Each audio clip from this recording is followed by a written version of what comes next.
Good evening, and thank you for being here in the midst of these challenging times.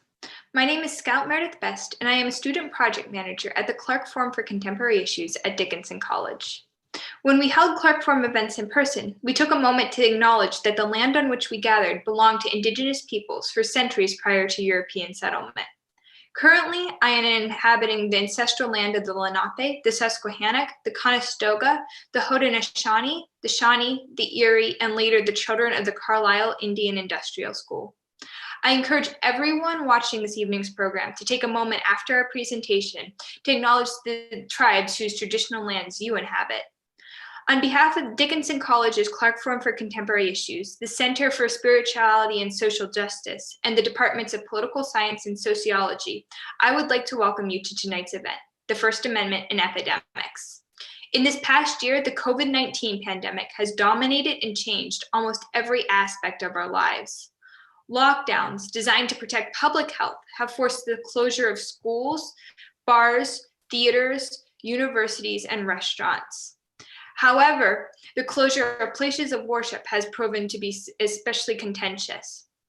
In many cases, religious gatherings have been connected to increased community spread of COVID-19.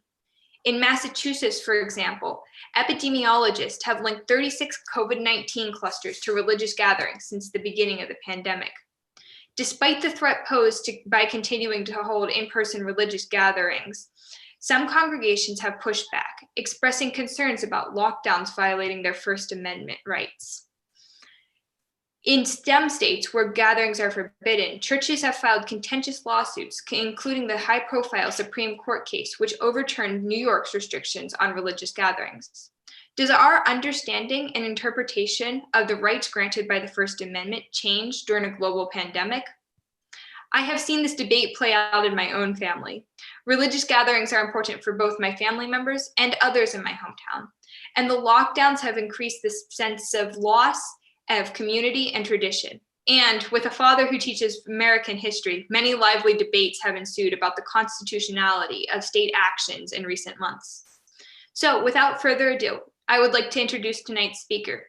Eugene Volokh teaches First Amendment law at the UCLA School of Law. He has written over 90 academic articles, as well as the textbook First Amendment and Related Statutes and Academic Legal Writing. He's the co-founder of the Volokh Conspiracy, a legal blog which has been operational since 2002. In addition to serving as the co-writer for the Volokh Conspiracy, he's a member of the American Law Institute and the American Heritage Dictionary Usage Panel. Tonight's moderator is Harry Pohlman, the A. Lee Fritschler Professor of Public Policy and Professor of Political Science at Dickinson College. He has written the books Free Speech and Censorship, Examining the Facts, Voting in America, Examining the Facts, and on topics such as civil rights and liberties, the justice system, governmental authority, and accountability. There will be a question and answer session immediately following the program. So please type your questions into the live chat next to this YouTube video at any time. Thank you for attending. Dr. Volokh, you may now begin your presentation. Thank you. Whoops, sorry.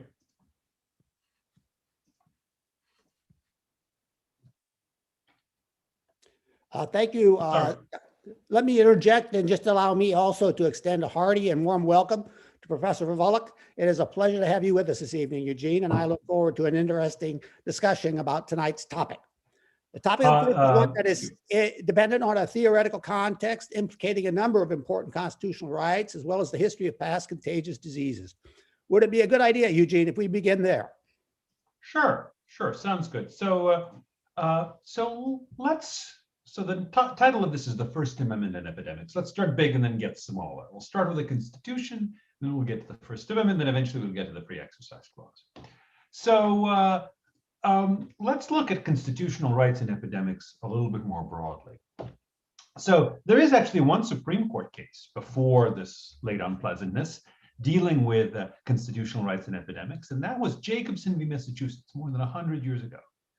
And that involved the right to refuse medical treatment. It's been long recognized that people have a right to refuse medical treatment. It's just a part of bodily integrity. The government can't just go around and jab you with needles. The court dealt with this in the context of a smallpox epidemic in in Massachusetts, in a town in Massachusetts, and there was a requirement that everybody be vaccinated. By the way, interesting fact, some of you may know this already, but vaccine is connected to the word, you may know this in Spanish, vaca, V-A-C-A. And it's connected very closely to smallpox. Vaccinia is the name of cowpox, which was one of the first ways of preventing smallpox. Smallpox, of course, extraordinarily deadly disease, puts COVID to shame. Smallpox would kill very painfully about a quarter to a third of everyone exposed to it. But early on, it was discovered that milkmaids who had spent a lot of time milking cows would get cowpox, which is a mild disease. And then afterwards, they'd be essentially immune to smallpox. So vaccination against smallpox, and then later inoculation more generally, was a very early, long recognized treatment, I believe, learned by Europeans from the Ottoman Turks. But in any event, as early as 1905, it was seen as a way of stemming the spread of smallpox. And the court upheld it. Not unanimous, there was a 7-2 vote, but the court upheld it on the grounds that basically the normal rights we have are largely suspended in epidemics because of the pressing public health emergency. And related point, the courts are supposed to defer to the judgment of executive branch, and in particular, the medical authorities that they consult in such matters. That it's not up to judges to figure out what's a good treatment and what's not. There was always risk with vaccination at the time, but the court said it's not for us to decide. So that was a pretty powerful precedent for a long time on the limits of constitutional rights in epidemics. So when this issue came up as to COVID, some of the earliest decisions actually focused less on speech or religious practice and more on other rights. So for example, if you may recall, early on in the epidemic, there were restrictions on optional and elective medical procedures. So that is to say, procedures that are necessary to preserve life or health. And they restricted a lot of procedures, and this was in many states, including abortions. So this wasn't just an excuse for anti-abortion states to go after abortion. There were all sorts of procedures that were limited. But abortions were included. And some people challenged that on the grounds that that was an undue burden on the right to get an abortion. And there was something of a split on the subject, but at least some courts said yes, notwithstanding Jacobson, notwithstanding the general right to the general power on the part of the government to restrict our constitutional rights, there ought to be an exemption, at least if not for all abortions, but at least for abortions that are close enough to viability that basically any delay in the right would be a denial of the right. The initial restrictions were supposedly just for a few weeks. Among other things, they were meant to conserve personal protective equipment. You may recall that early on in the epidemic, there were shortages of masks and other such gear.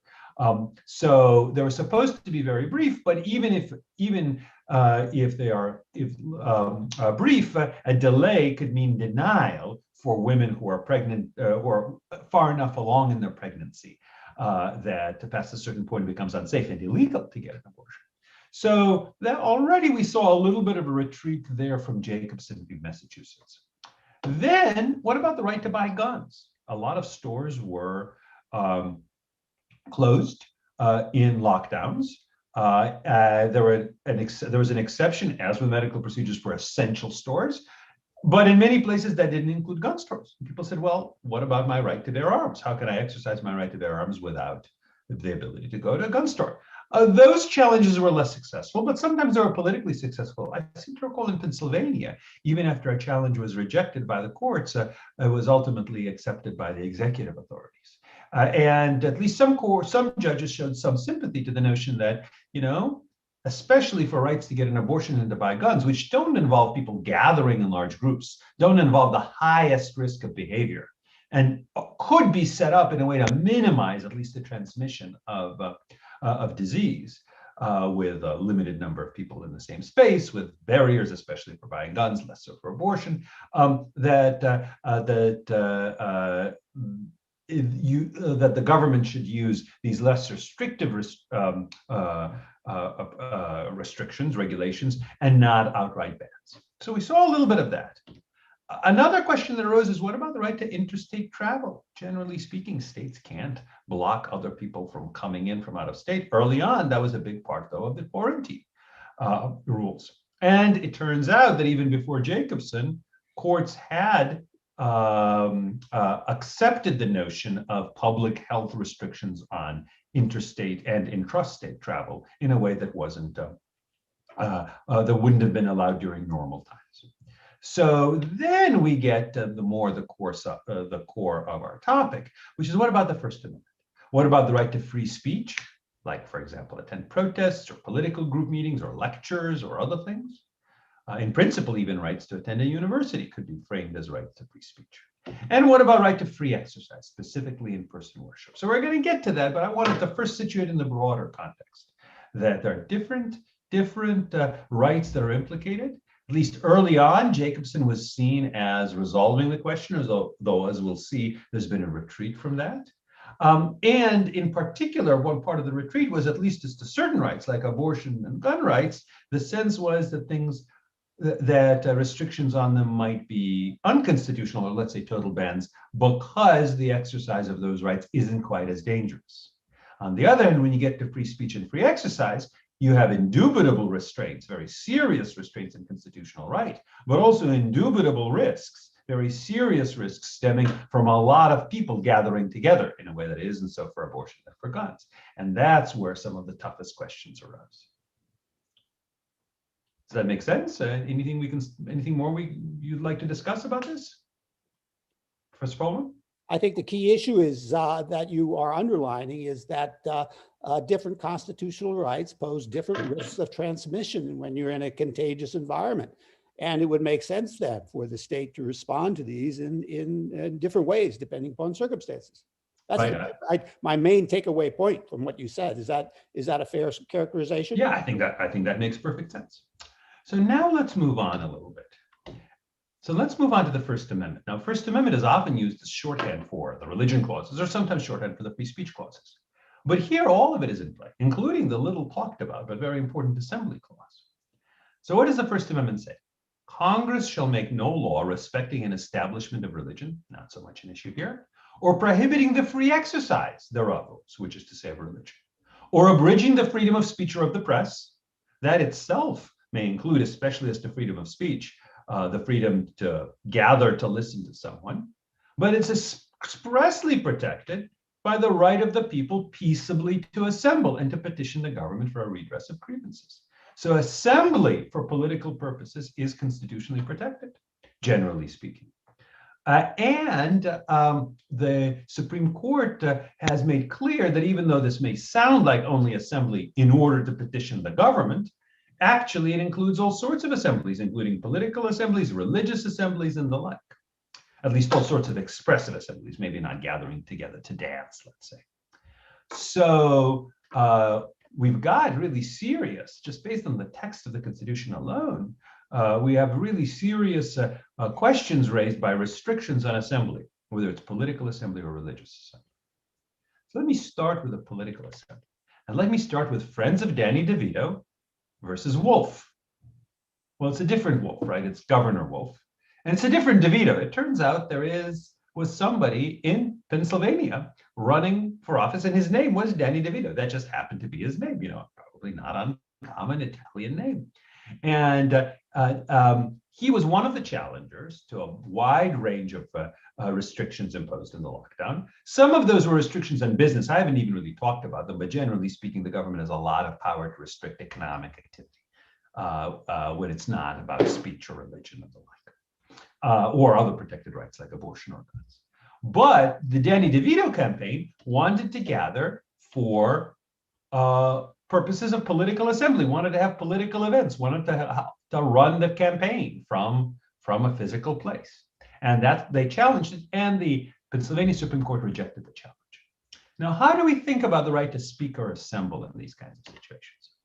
Well, the general rule is that content-neutral restrictions on speech or assembly are constitutional if they serve important government interests and if the restriction is narrowly tailored to that interest and leaves open ample alternative channels. Classic example from way outside the epidemic field. What about restrictions on noise?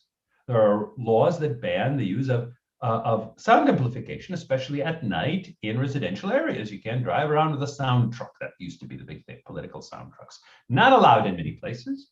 Court upholds that. There's an important government interest in peace and quiet. A ban on sound amplification is narrowly tailored to the interest. Maybe a ban on all speech or all political gatherings would be not narrowly tailored. Also, a ban on just political gatherings wouldn't be content neutral. But a ban on sound amplification is narrowly tailored to the important interest in preserving peace and quiet, especially at night. And it leaves open ample alternative channels, lots of other ways of reaching people. Now, and here the courts have generally said, oh, this is satisfied. But I think they're actually mistaken, because bans on, let's say, when it comes to lockdowns and their effect on political advocacy, bans on political gatherings do not leave open ample alternative channels.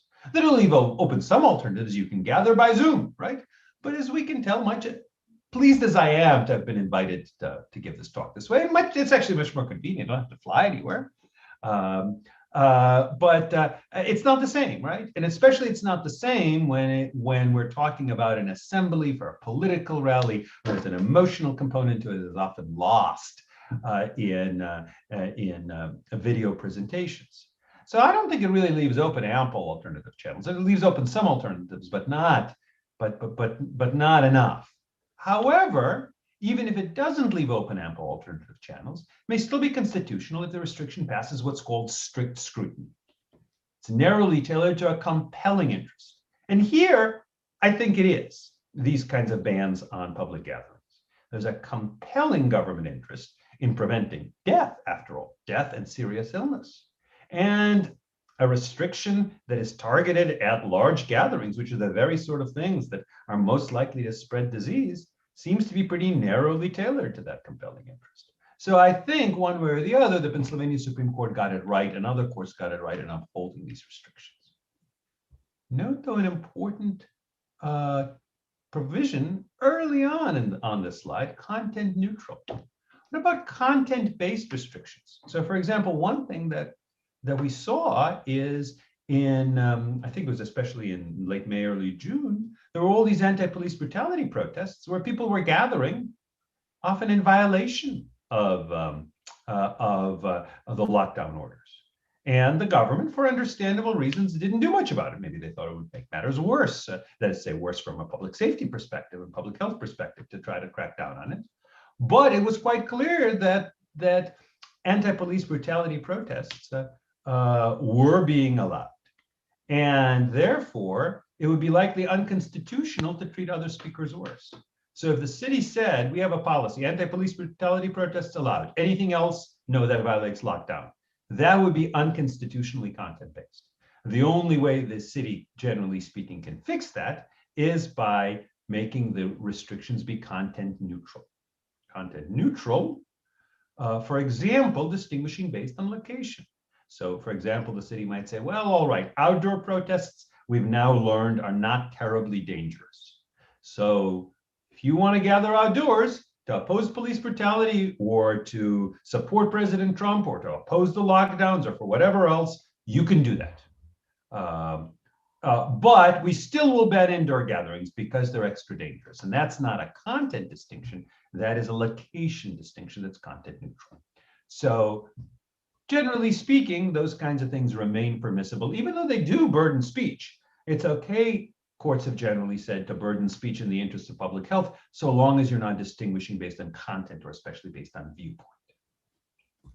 Could I interject a question at this point, Eugene? I'm sorry?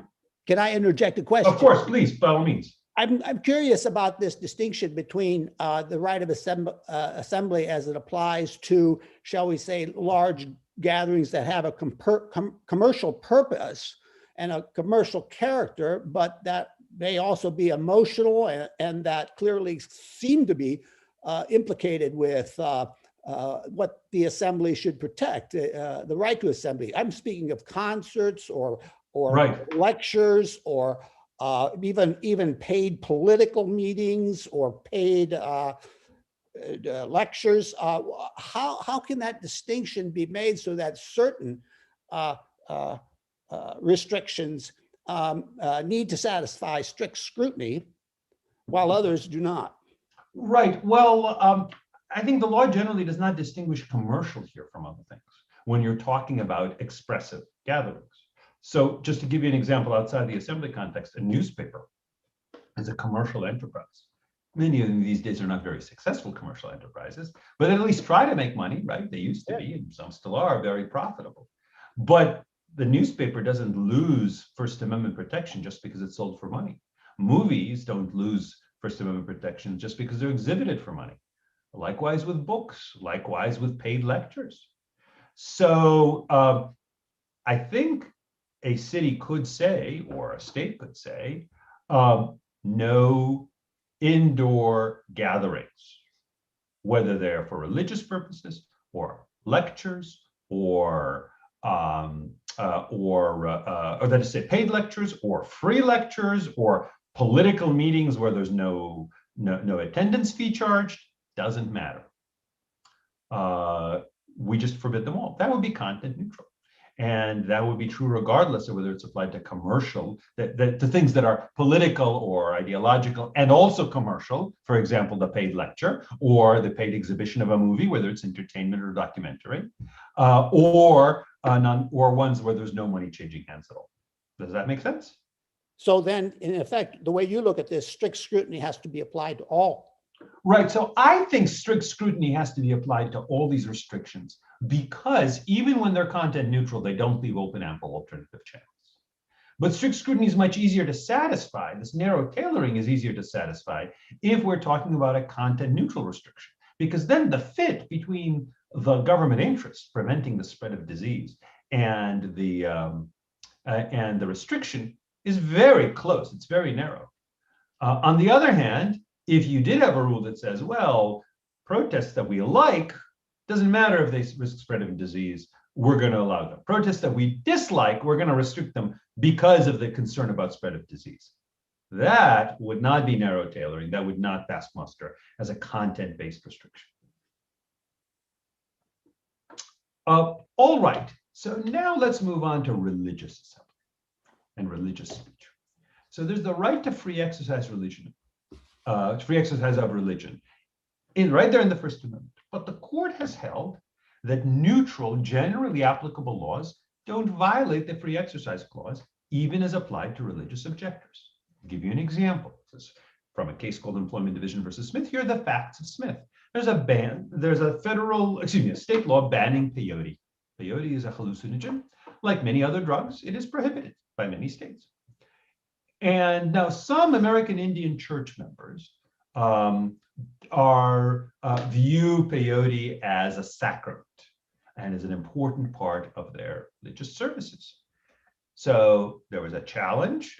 The exact procedural posture of it is complicated, but let's just say a challenge to that law. And the Supreme Court said by a 5-4 vote, neutral, generally applicable laws don't violate the free exercise clause, even as applied to religious objectors. You, Mr. Smith, don't get an exemption under the Constitution. You might get an exemption from the state legislature. Many state legislatures had exempted peyote, and I think federal law also did, exempted peyote used by religious objectors, just like during Prohibition. When there's prohibition on alcohol, there was an exception for sacramental wines.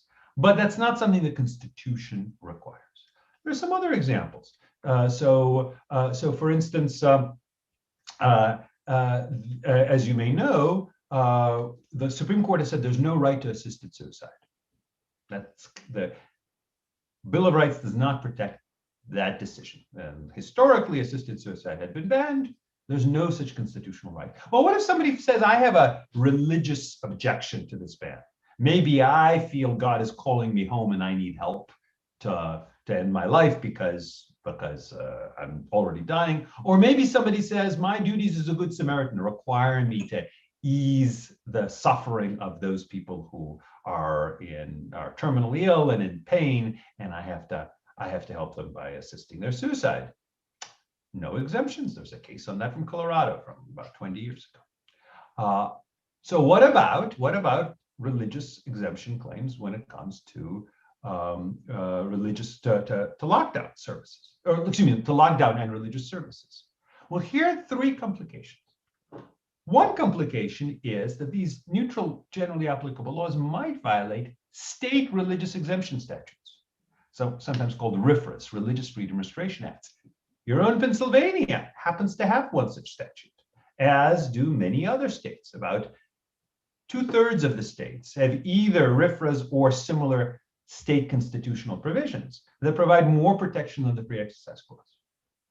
So those, generally speaking, require the government to give an exemption, again, unless denying the exemption is narrowly tailored to compelling interest. What's more, remember, the First Amendment also includes the Assembly Clause, and it also covers a religious assembly.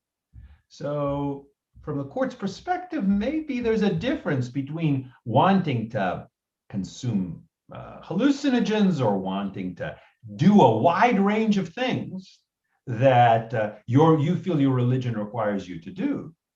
That might be something you don't get an exemption for. But there may be a difference between that and your religious assembly, which is a very narrow, very specific, and doubly guaranteed right in the Bill of Rights. And then on top of that, such laws that to which there are religious objections might violate the First Amendment if they aren't seen as neutral and generally applicable. So then we have to figure out what is neutral and generally applicable. And that's where actually the hottest debates at the Supreme Court have actually come up. So let's talk about a case. And there are several cases, but I want to talk about the most recent one because it seems to be where the court is headed, especially with the current personnel of the court, given the replacement of the late Justice Ginsburg with Justice Barrett. So the earlier cases, they're procedurally kind of complicated, and what's more, they don't seem to represent the view of 5+ justices anymore. So this is the Brooklyn diocese case, but it involved a challenge by a Catholic church and by a synagogue. And New York, which of course is very hard hit by COVID, had these color-coded zones. In red zones, no more than 10 persons may attend a religious service. And in orange zones, attendance is capped at 25. And then the court stressed that the church and the synagogue involved there tell us without contradiction, so the government didn't introduce contrary evidence, that they're following general public health guidance.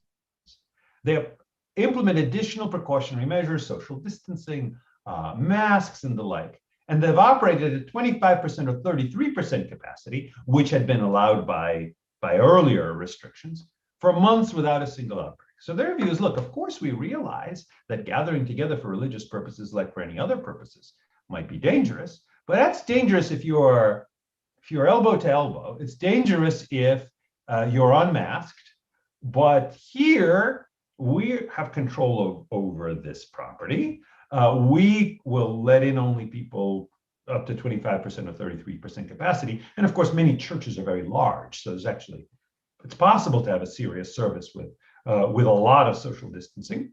Excuse me. And we can insist on masks. We can tell people we'll kick you out if you're not wearing a mask. We can disinfect. So their claim is they actually have been pretty safe. So what did the court stress? Well, the court stressed the argument and the court accepted the argument that these rules were actually not neutral and generally applicable, that they actually treated religious worship services worse than some secular programs. So here are the two arguments the court made. First, the court said in a red zone, while a synagogue or church may not admit more than 10 persons, businesses categorized as essential may admit as many people as they wish. And the list of essential businesses includes things such as acupuncture facilities, campgrounds, garages, all plants manufacturing chemicals and microelectronics, and all transportation facilities. Note the court didn't say hospitals, didn't say food stores, because I think the court's view was, look, if the government makes an exception just for things that really are necessary to preserve life, then in that case, okay, fine, we can understand them treating those things better and religious worship services alongside all other secular activities worse. let's say worse than hospitals and food stores. But you add campgrounds, you add garages, you get plants, you add transportation facilities, and the court's starting to think,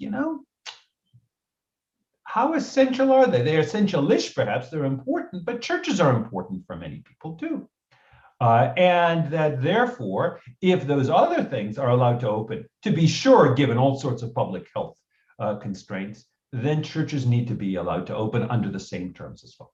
It's an interesting question, and I think you could certainly come up with clear counter arguments. You could say, well, acupuncture, like it or not, believe in it or not, but it is a medical type procedure, and some people think that it is an effective alternative to traditional Western, or not traditional, but modern Western medical care.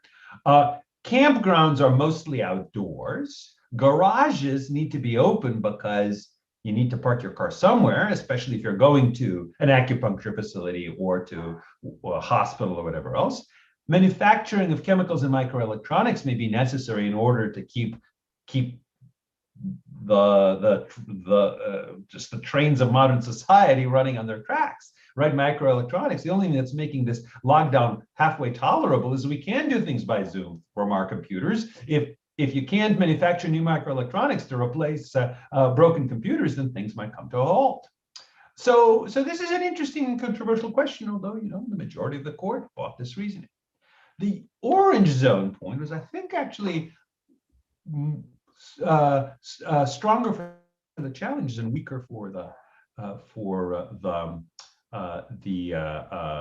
government, because the court says, look, attendance at houses of worship is limited to 25 persons in orange zones, but in orange zones, even non-essential businesses may decide for themselves how many persons to admit. There are limits, there are social distancing requirements, mask requirements and such, but not a 25-person cap. So that really did look like businesses are favored, houses of worship are not.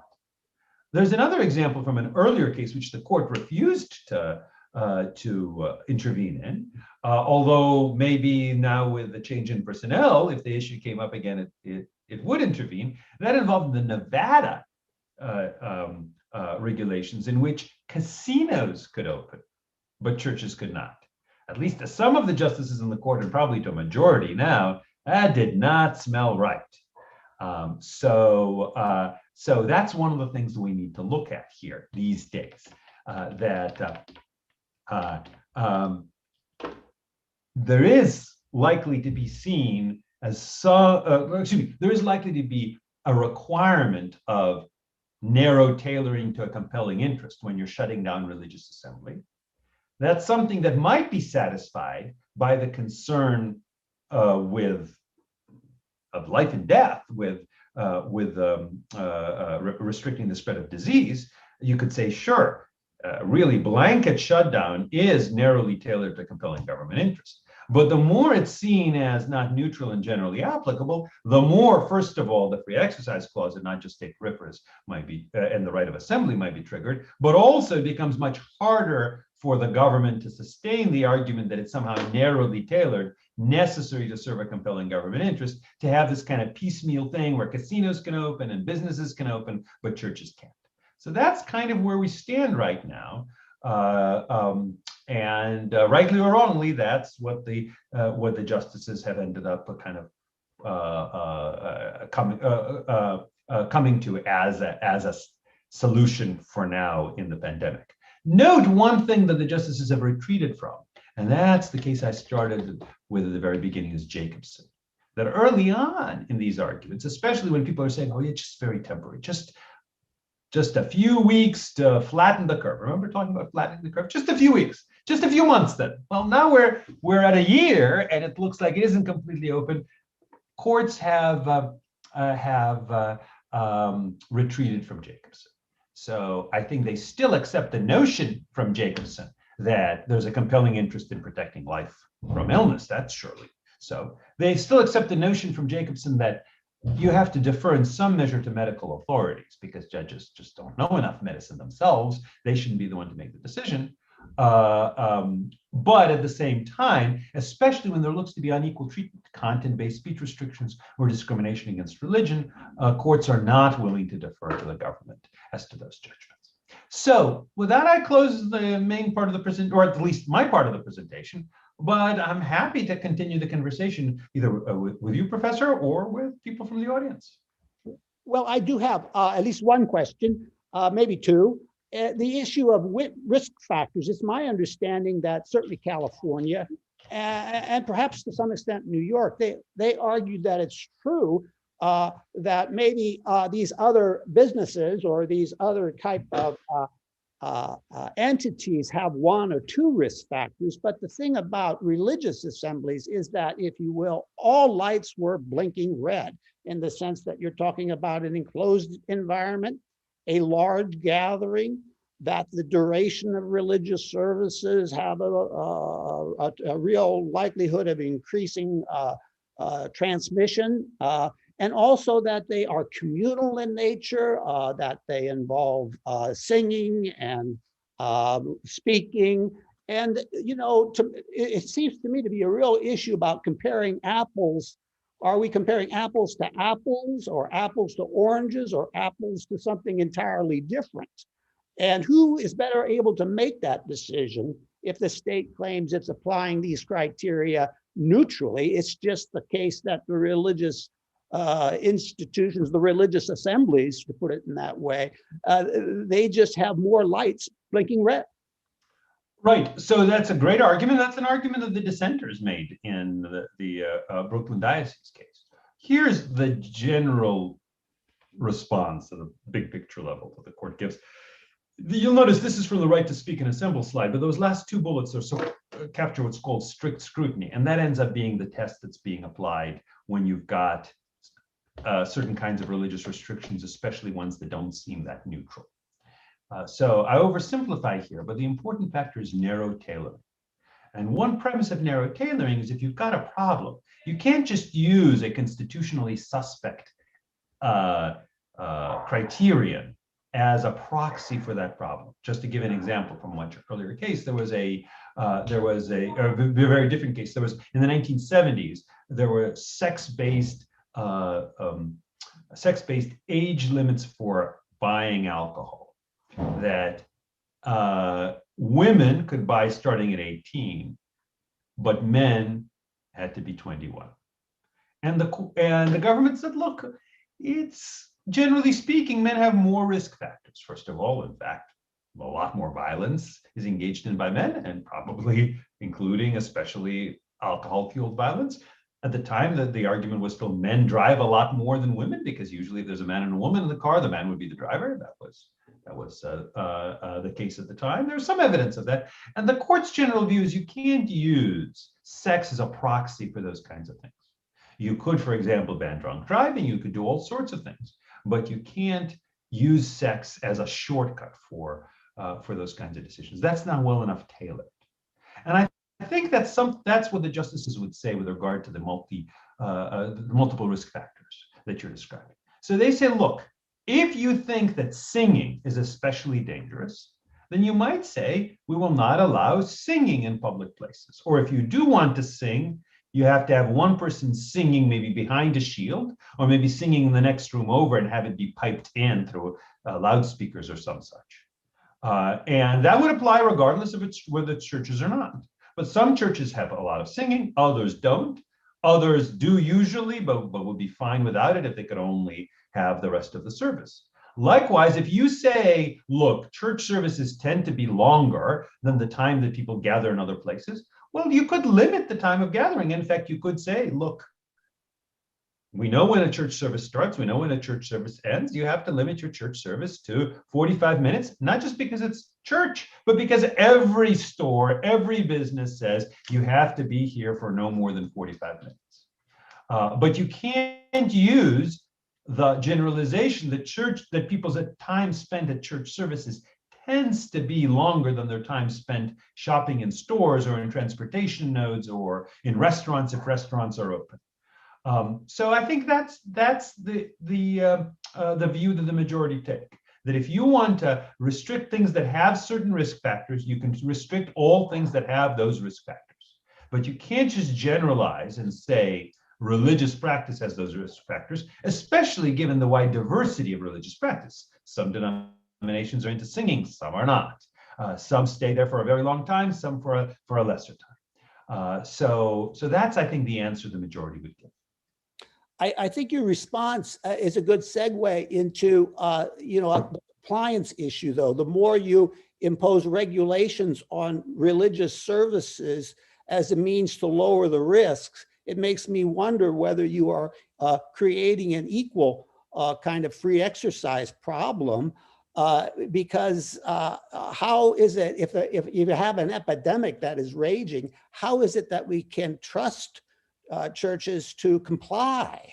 Are we going to require compliance officers, police officers, just to ensure that there's only one person singing, or that there is maintaining good social distancing? It seems to me that would be as much of a nightmare as severe, caps on how many people can attend. Well, so I appreciate that many churches may not be pleased to have people monitoring, not the content of the sermon, to be sure, but just the physical head count, the length, and the people wearing masks. I appreciate that. And those churches could say, look, we'd rather do things entirely in Zoom without this intrusive presence than do things in person with the intrusive presence. But the bottom line is, for all the talk of separation of church and state and a wall of separation, there never really has been a wall. Nobody says there's a wall of separation of church and state, and therefore fire marshals can't cross that wall to go inside to make sure that the occupancy caps that are just set up by fire codes are being honored. No, they could. And if somebody calls up and says, there's this church service and there are 300 people jammed in a room, which is a cap of 150, and that I could just I dread to think of what would happen if there was a fire or some panic or something. The fire marshals can show up and say, look, guys, you got to either shut it down or tell half the people to leave. I think that's not an impermissible kind of entanglement. That's not the government monitoring the theology or even just more generally the content of the sermon. It's just saying, look, here are neutral rules that you have to follow, that everybody has to follow. And just as we can send a fire marshal in or health department compliance officers into a market or into a transportation node or into a factory, so we can send them into a church. Another way of thinking about it is the argument, at least one version of the argument, is we need to protect churches. We need to protect churches from intrusion by these monitoring agencies, which is bad for religious practice to have this kind of entanglement of the government monitoring the churches. Okay, I appreciate that, but if the consequence is, and because we really need to protect you, we're going to shut you down. It seems to me the answer to that is let the churches choose. They can't choose, we're going to be unmonitored and we're going to be dangerous. You can't choose that. But they can choose either monitor us the same way you'd monitor anybody else, and if that means somebody shows up in order to look, okay, fine, that's all right. Just like we firefighters can come into our building, or if we really don't want any government official to be there when we're conducting our services, then we'll do it by Zoom. That sort of choice, it seems to me, is something that is superior to just a categorical rule, because we're so worried about over enforcement, we're just going to shut you down altogether. Thank you. I think it's time to turn to questions and answers. So I will ask Scout to reappear. Thank you. Thank you for the very interesting presentation, Dr. Volokh. My pleasure, but I should say I'm not a doctor. I don't have a PhD. Most professors in most fields have PhDs, not in law. I just have a law degree. So our first lady, I think, is not a doctor. I'm not a doctor. We do not have PhDs. Okay, thank you for the clarification. So our first question from our audience is, do you think was a specific reason that churches and synagogues may have been subject to much stricter restrictions than non-essential businesses? So as to the orange zones in New York, it's a good question. I don't really know. It could have been because of this concern they have multiple extra factors. It could have been an oversight in some respects. It could be that some of the non-essential businesses are better lobbyists. I'm not sure exactly what was happening in New York. Thank you. Our next one is the question presented to the court really science versus religion and judges playing scientist, as the dissent seemed to have characterized it, or the value of religion and freedom of assembly as a whole? You know, I don't think it's a matter of science versus religion. I think the question is, what are the implications of the science? I don't think any of the justices say, oh, I don't believe in COVID. I don't believe that COVID could spread in churches. I believe God will protect us from it during worship services. Nobody, well, some people might think that, certainly not the justices. They're smart people, and they appreciate that there is a serious risk. The question is, as a legal matter, what does this risk justify? Would this risk justify, for example, saying, we're going to shut down all churches? Maybe if it were really shutting down everything, the courts would say, it's a compelling interest. It does seem narrowly tailored if you have this categorical shutdown. But what if they say, we're going to shut down churches and we're not going to shut down other not even non-essential businesses, because in this orange zone, they can still operate under some caps. Churches have to be shut down, or churches have to have a flat maximum of 25. I think their reaction is, what's the science that explains why it is that it's safe to have people be in a typical non-essential business as opposed to in a church? And I think their answer is, that's not really a scientific point. If there were real scientific studies that said there's something special about churches, nothing to do with any particular factor, just somehow things happen there. I doubt it, there could be, but then they'd have to look at it. But I think their view is they trust the science as to there being a serious health problem. They're open to the science, for example, if there's that scientific evidence, even not conclusive, that singing is particularly dangerous, they'd be open to a categorical ban on singing. But they just don't think the science gets you to a selective limitation. By the way, the same thing arises with regard to abortions, right? Nobody doubts the science that communicable diseases could be spread during a medical procedure. Even if it's just one doctor and one patient, there's always some risk. I don't think there was much doubt that there was a shortage of personal protective equipment in some measure, and that therefore there would be some medical benefit in preserving that equipment. But I think the courts generally said, now the US Supreme Court didn't reach it, but lower courts generally said, look, recognizing that science, does that justify, as a matter of legal rights, forbidding essentially a woman from getting an abortion because she's so close to viability that by the time this ban expires, it'll be illegal and unsafe for her to get an abortion, or possibly unsafe, let's say. And the court said no.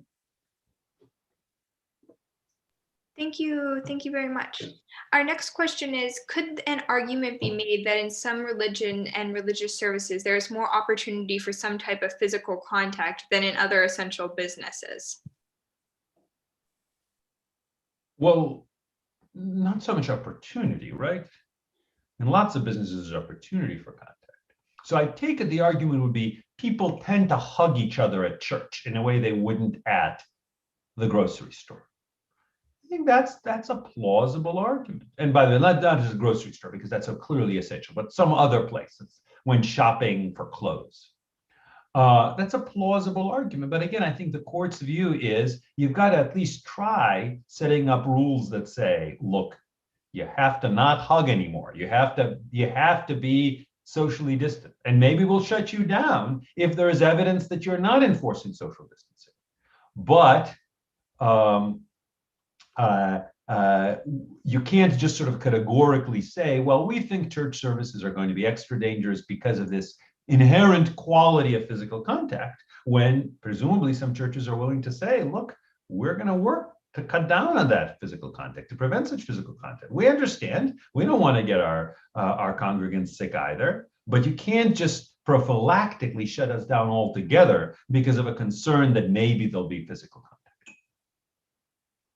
But again, the contrary argument that we should be prophylactic, but it's a plausible argument, and it's not ridiculous. But that argument is not one that the courts have ultimately accepted.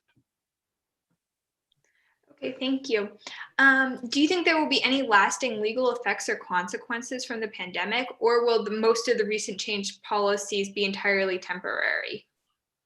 Well, so I do think that by and large, people are looking forward to getting back to normal life. And you're not going to see things last longer than they need to. And you're not going to see business shutdowns. For example, business shutdowns are awful for the economy. And politicians don't like them either, because that means less by way of taxes and more by way of government expenditures that they have to somehow justify, and their favorite programs may be a lot harder to fund if you don't have the tax base, since all these businesses are closed.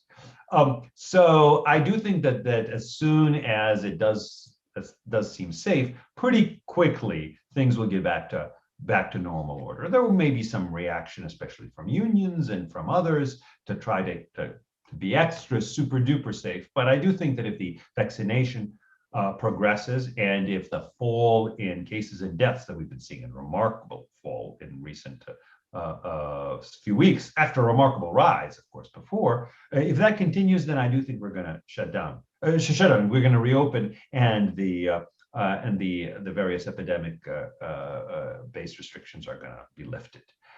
There might be some enduring effects. This whole principle that a law might be seen as targeted at religion, not because it seems to single out religion for uniquely bad treatment, but because it treats it worse than some secular comparators. That principle, which the courts have been playing with, might be strengthened by some of these decisions, by the notion that, you have to treat religion not uniquely badly, but you have to treat it pretty much at least as well as you treat other kinds of things. That might be an important conclusion that's going to apply outside of the epidemic context as well. We'll have to see. Thank you very much. We have time for a few more questions, so if anybody wants to put them in the chat, that would be great. In the meantime, I'm thinking of the Supreme Court case focused on New York, and I was wondering, in your view, how the Supreme Court makeup will continue to impact rights in epidemics and in the future. Will this establish a precedent with the current Supreme Court, which leans conservative, to future? Yes. For future. Yes, absolutely. Certainly, what we're talking, this is not going to be the last epidemic, I'm sure. And certainly what we are, the precedent set now will be relevant in future epidemics. Now, of course, the Supreme Court can't categorically bind itself. Justices can change their minds. And especially if there's going to be a new court with new members and a different ideological split, they may change their minds. But justices are, while they sometimes reverse precedents, they usually don't. Among other things, because institutionally, you can't really run a legal system where everything is constantly up for grabs. That just means you're going to see all these extra arguments from lawyers who say, oh, well, now that these precedents might be reversed, I have to argue for reversal of every precedent, if that's the argument that might help my client. So there's justices have a strong stake in sticking with things as they are, unless there's a really strong reason to the contrary. So I think that even if we switch eventually, as we probably will at one point, to a more liberal Supreme Court, and then later to another more conservative Supreme Court, by and large, most precedents will endure. Now, one thing, of course, that is significant is different diseases. They don't follow precedent, right? The future Ebola isn't going to say, well, I'm going to do what the coronavirus did, because precedent, right? Coronavirus is this weird, not that weird, but it is this in-between kind of illness. On the one hand, it's not like the seasonal flu, which kills people, but at a considerably lower rate, and at a rate that we've gotten used to. It's not like the measles or the mumps, which are potentially quite dangerous, but for which we have existing immunizations.